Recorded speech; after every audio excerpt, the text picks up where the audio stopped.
Pemirsa, kebakaran hutan dan lahan atau karhutla di kawasan Taman Nasional Bromo Tengger Semeru atau TNBTS belum bisa dipadamkan. Api yang pertama kali terdeteksi pada awal Agustus terus meluas hingga memaksa pengelola menutup seluruh akses wisata ke Gunung Bromo. Berikut fakta mengenai kebakaran di kawasan Taman Nasional Bromo Tengger Semeru.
Ôi ơi. Có. Ồ.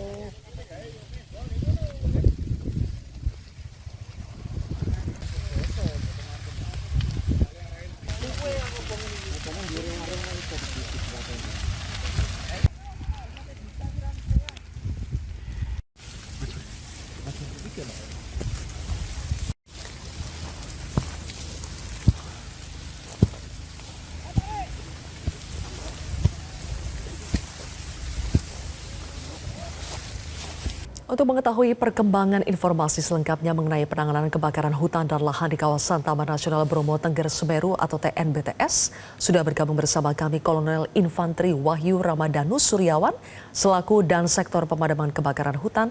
Selamat sore Pak Wahyu. Selamat sore Mbak Sylvia. Baik, Pak Wahyu, bagaimana upaya penanganan pemadaman hingga saat ini di kawasan Bromo, Pak?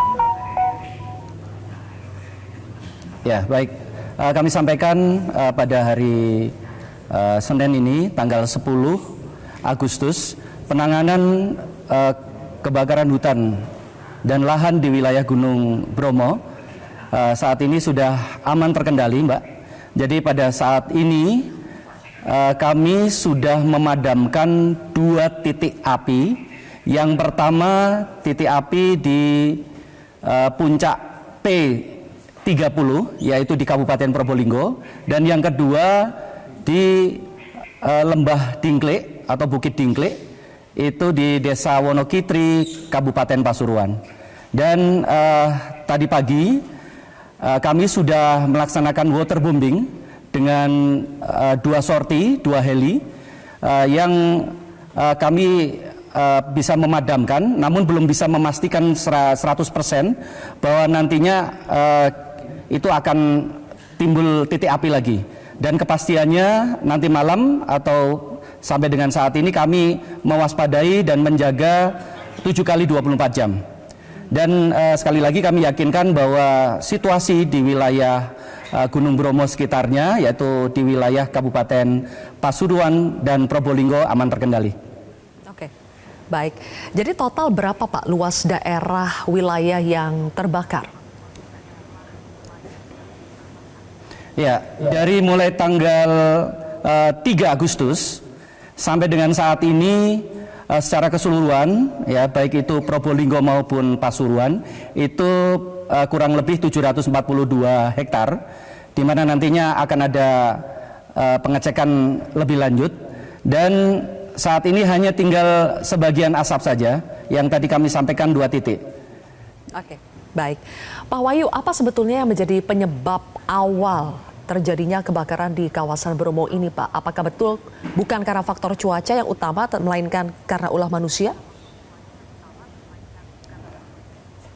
Kami belum bisa memastikan ya Mbak Sylvia, karena kita juga perlu proses penyidikan dan kita juga tidak serta-merta langsung memvonis, namun kami lanjutkan, dan apabila kita bisa melihat kondisi di wilayah Gunung Bromo ini suhu udaranya cukup dingin, ya berkisar 10 derajat sampai dengan 15 derajat, bahkan apabila pada malam hari bisa sampai 5 ataupun 7 derajat Celcius, dan tentunya kondisinya kering dengan musim kemarau. Jadi bisa kami analisa apabila itu terjadi karena faktor alam, itu juga kecil kemungkinan.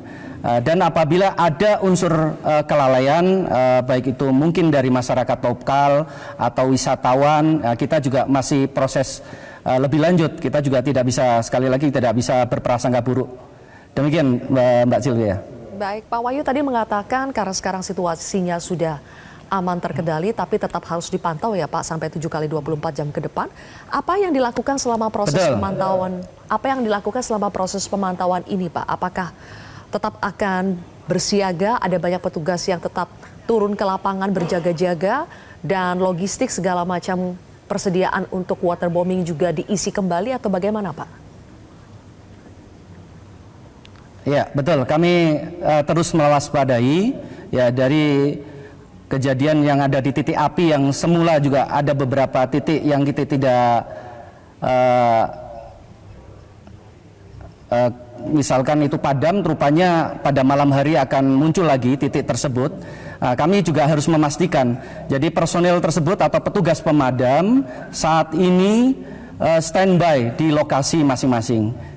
Sehingga ini juga perlu ada pergantian atau shift dalam mengamati maupun menjaga supaya tidak kebakaran ini meluas ke daerah lain. Dan kami pastikan Mbak Sylvia, untuk wilayah yang terkena kobaran api atau titik api ini merupakan daerah yang jauh dari pemukiman.